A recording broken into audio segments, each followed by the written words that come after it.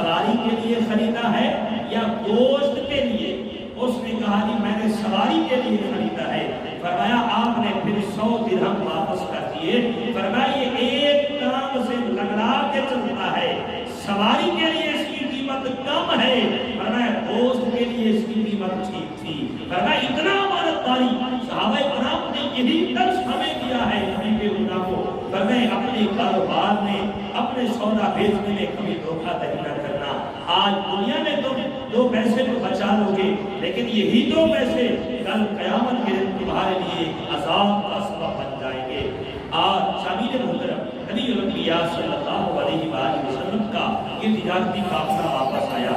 آپ حضرت خدیجہ کبریٰ رضی اللہ تعالیٰ عنہا نے نبی الانبیاء صلی اللہ علیہ وسلم کے کمالات کو دیکھ کر آپ کے فرمے کے غلام سے رسول اللہ شاہد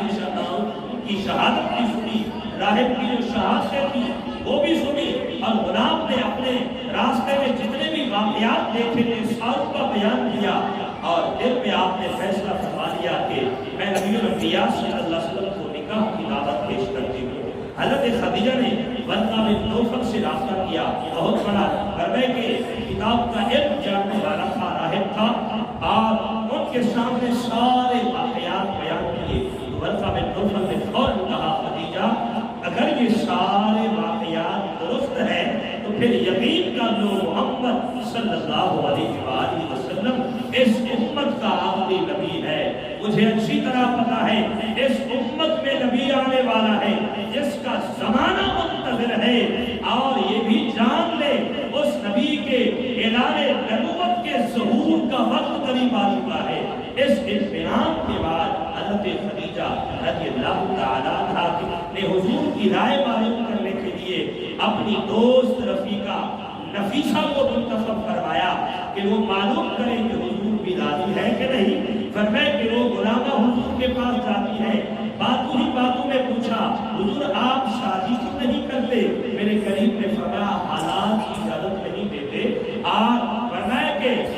اخراجات ہیں شادی کے، لہذا ابھی ہمارے پاس اتنا کچھ نہیں ہے کہ ہم انتظامات کر سکیں۔ اس نے کہا حضور اگر آپ راضی ہو جائیں تو یہ اخراجات ہم پر چھوڑ دیں، یہ ہم کر لیں گے، یہ ہم کر لیں گے۔ یہ بات آگے بڑھی اور نبی الانبیاء صلی اللہ علیہ وآلہ وسلم نے اپنے چچا حضرت ابو طالب کو یہ واقعہ بتایا، اور ادھر سے حضرت خدیجہ نے اپنے چچا کو کہا، اور ایک روایت میں ہے ان کے والد کو کہا۔ خدیجہ بنت خویلد، علماء کا یہاں پہ اختلاف ہے کہ خویلد زندہ تھے یا نہیں، لہذا یہاں پہ انہوں نے چچا کا ذکر کیا، اور ان دونوں کی رائے سے فرماتے ہیں کہ یہ رشتہ طے پایا، اور فرماتے ہیں برادری اکٹھی ہوئی نبی الانبیاء صلی اللہ علیہ وآلہ وسلم کا فرمائے نکاح حضرت ابو طالب نے پڑھایا، اور اس موقع پر جو شاندار خطبہ ارشاد فرمایا فرمائے حضرت ابو طالب نے کریم آقا صلی اللہ علیہ وآلہ وسلم کی فرمائے کہ نکاح کے موقع پر صلی اللہ علیہ وآلہ وسلم کے نکاح کے موقع پر حضرت ابو طالب نے جو خطبہ ارشاد فرمایا، تمام باراتی شادی والے لوگ موجود تھے، تو حضرت ابو طالب کہنے لگے محمد صلی اللہ علیہ وآلہ وسلم وہ شخصیت ہیں قریش میں کوئی بھی شخص علم و فضل رفعت و فضیلت میں ان کا ہم پردہ نہیں ہے، وہ سبھی پر بھاری ہیں، اگرچہ مالی لحاظ سے کمزور ہے مگر مال تو ختم ہونے والا ہے، اور ایک عارضی ہے جو واپس کی جانے والی شے ہے۔ یہ محمد خدیجہ بنت خویلد کی طرف ہمیں ان سے نکاح کیا جاتا ہے۔ ابو طالب کے خطبے کے مکمل ہونے کے بعد ورقہ بن نوفل کھڑے ہوئے، انہوں نے خطبہ کیا، اور اس کے بعد ہمیں حضرت خدیجہ کبریٰ کے چچا عمر نے بھی حصہ لیا، اور یہ الفاظ کہے اے قبائل قریش گواہ رہنا، میں نے خدیجہ بنت خویلد کا نکاح محمد بن عبداللہ سے کر دیا ہے۔ فرمایا کہ قریش اس تقریب میں فرمائے گواہ مقرر ہوئے، اس تقریب میں نکاح میں حضرت خدیجہ کے والد خویلد کی جگہ ان کے چچا عمر تھے، فرمائے انہوں نے اعلان کیا، فرمائے کہ اور حضور پاک صلی اللہ علیہ وآلہ وسلم کے نکاح کے بعد یہاں پہ روضۃ الاحباب میں منقول ہے ایک روایت، سیدہ خدیجہ نے اپنی باندیوں کو دیا کہ اس نکاح کی خوشی میں دف بجا کر خوشی اور مسرت کا اظہار فرمائیں، اور حضور سے عرض کیا کہ اپنے چچا سے فرمائیں اونٹ ذبح کر کے کھانا کھلائے۔ جناب ابو طالب نے اس شادی پر بے حد خوش ہوئے اور فرمایا شکر ہے اس ذات کا جس نے ہم سے دکھ ڈال دیے اور غم اٹھا لیے۔ اور بعض مفسرین کرام نے فرمایا وَوَجَدَكَ عَائِلًا فَأَغْنَىٰ، اس کی تفسیر میں فرمایا